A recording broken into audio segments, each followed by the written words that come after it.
Awesome. Today, we're going to cover measuring success and how do venture capitalists evaluate investment performance. So in my mind, I kind of break this up into two general buckets. One is pre-exit, one is post-exit. What do I mean by exit? Well, when I make an investment, an exit is when I'm able to exit that investment or sell it off. So like I buy shares from a company and then I sell those shares, I exit the investment when I've sold it to somebody else, whether the company gets acquired or they go public, or heaven forbid they file bankruptcy and nobody buys it, but they're just worthless, so I throw them in the trash. An exit is basically when I'm out of the investment. And because of that, for VCs, like getting to an exit is like the most important thing in a lot of cases, because you're investing in like highly illiquid, super risky companies that take years and in some cases decades to get to an exit. And it really doesn't matter. Like all the metrics really don't matter pre-exit. All that really matters is like when you exit it, how much money did you make for your investors? That said, because you're locked up for such a long time, VCs have to be able to evaluate the performance of their investments over time to get an idea of like which investments look like they're doing well and are being successful and merit additional investment, as well as to be able to report back to their investors that are limited partners, the health of the portfolio. So I thought I'd break it up into these two general buckets, and we'll talk about the metrics that VCs look for in each set. So first, let's talk pre-exit. So these are the companies that sit within the venture fund's portfolio. And in general, I would say VCs look at revenue growth, quality of that revenue growth. So I'll give you a story. We once looked at this deal where the company was growing super fast. They went from like 200K to over 2 million in a year. So 10x revenue growth year over year, right? But when you peeled back the onion to look at the actual growth, what we realized is what they were doing is they would create a bunch of content for their customers, and they would basically sell that content at cost. And that content was like underpriced relative to the rest of the market, because what they were hoping is that they would make the content and then the customer would also subscribe to their software that tied to the content. But in reality, what was happening is all these customers were like, oh, this is great. You're basically giving away content at a very cheap price. Sure, I'll do that. And then I'll sign up for your software product. And as soon as like a year is over and the contract's done, I'm going to bounce, but I'm going to keep the content that I bought super cheap. So quality of that revenue actually matters. But if you've got good quality revenue and your revenue is increasing and growing quickly, those are usually strong signs that customers like your product and that you're being effective at selling and marketing it. The other thing that you really look for as a VC within your portfolio or other companies that you're potentially going to invest in is customer loyalty or churn, or how much do customers really love the product? How much does it solve their need? If you've got a product that's doing a phenomenal job at solving a need for that customer, it's very unlikely that they're going to stop buying the product or paying for the product or what have you. And so churn rates tend to be super valuable when looking at the success and performance of a business. In fact, some of the very best businesses are so successful at creating value for their customers, even the customers that they end up losing are more than offset by the customers that stick around and not only stick, but expand their relationship with that company. That if you look at like their churn rate, it actually is like negative from a revenue perspective. Or in other words, like they're gaining more money from those expansions than they are from losing them. The next one is the company hitting specific milestones? Now, for example, if you invest in the seed stage of a business, you want to see them get to about $2 million in revenue before they're able to raise a Series A round, right? And so you would be tracking that company to see like, hey, are you making good progress with the money you have on hand to be able to get to that milestone? So in this case, to 2 million in revenue or at least 2 million in ARR.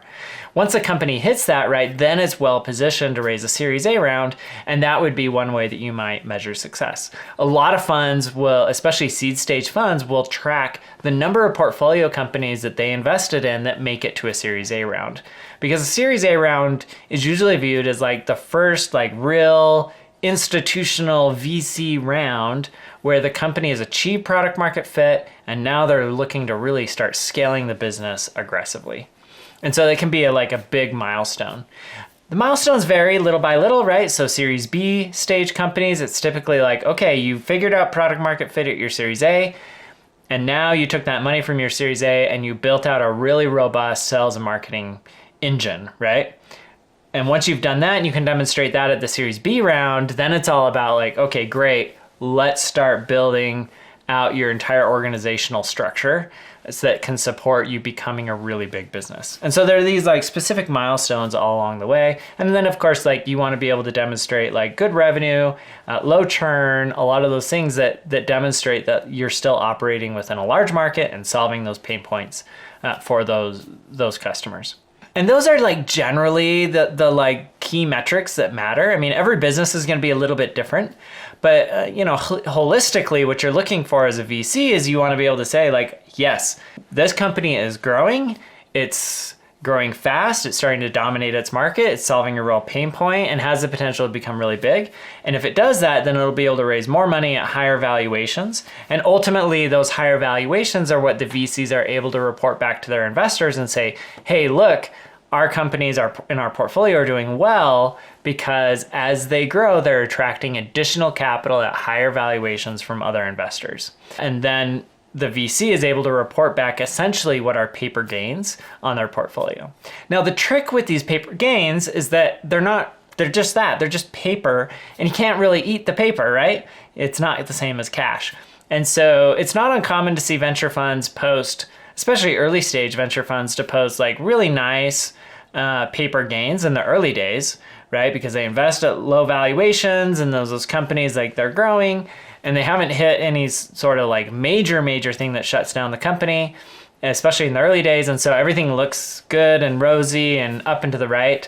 But then over time, right, like these things happen and companies fail. And so it's not uncommon to see paper returns kind of plateau and in some cases even decline as those paper gains are turned into realized gains. All right, let's talk about post-exit.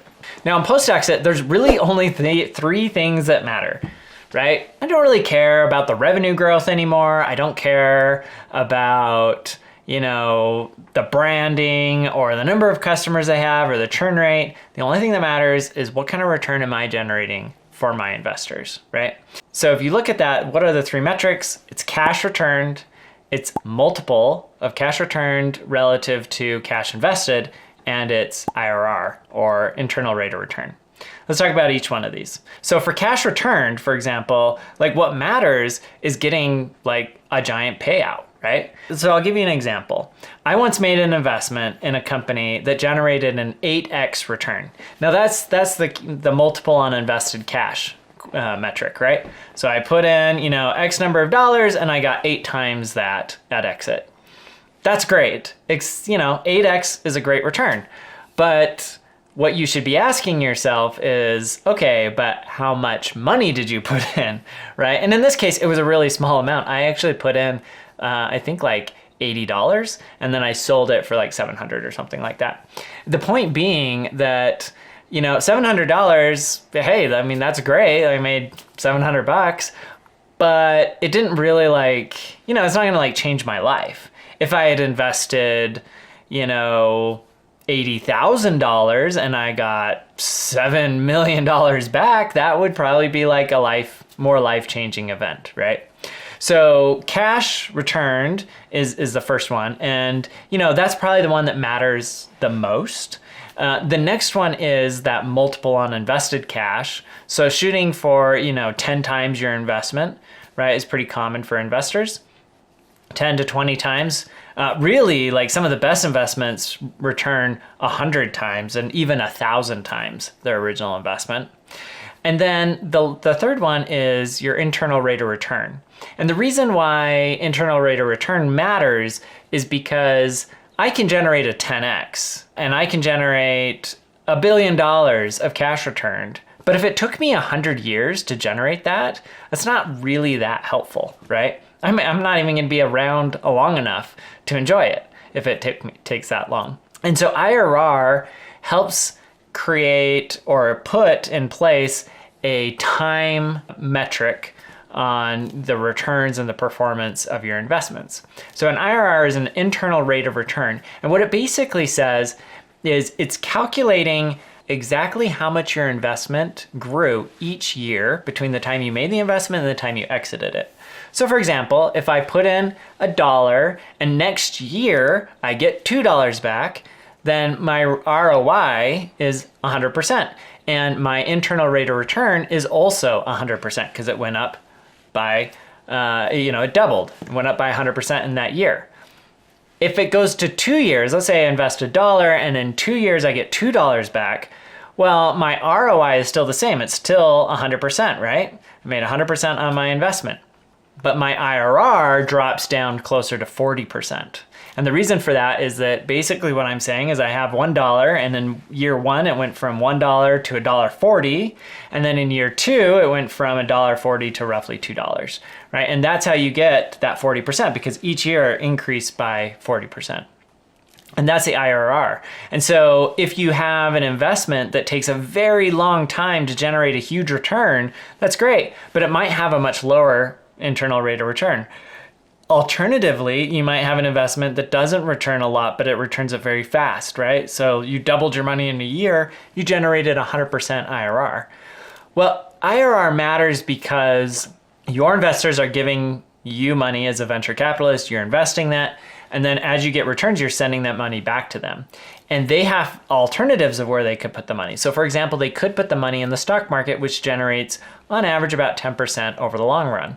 So if you're able to generate even just a 2x, but it's 100% IRR, that's awesome for them because that's 10 times what they would normally get in the public markets, right? And so they like that. The flip side is, generating a handful of 2x's and that's it is not going to really benefit your fund, especially if you consider like power law distribution, where you're going to lose like a third of your investments, another third are basically going to kind of break even, maybe they generate a 2x, and you're really hoping for that last third to generate the bulk of your returns.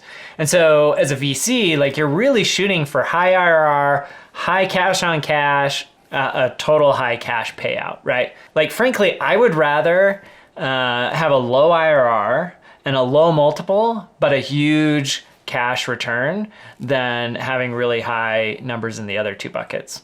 That said, all three are very valuable metrics and ways in which VCs evaluate the performance of their individual investments as well as their entire overall fund and how they get evaluated by their limited partners. And if you're trying to assess like where should a venture fund be in all of these numbers, I would say like really great venture funds consistently generate about 3 times their fund. So if you're managing a $300 million fund, which is pretty average, then you would return $900 million, almost $1 billion back to your investors off of your investments and generate an IRR somewhere in the 30-ish% range. Maybe a little less if you're more growth stage oriented, lower risk, maybe a little bit higher if you're earlier stage, seed stage risk. But hopefully that gives you a rough idea. And then each individual investment, really you're swinging for like 10x and 50 to 60% IRRs, knowing that not every investment is going to generate that kind of return. And so, the losers kind of offset the winners and pull you into that 3x and that 30% IRR range after fees and everything else. Anyways, if this video was helpful, check out my other video where I talk about how to prepare for a venture capital interview. This video I just covered is a really good one to watch as you prepare for applying for a job in venture capital, but be sure to check out that one as well. Thanks.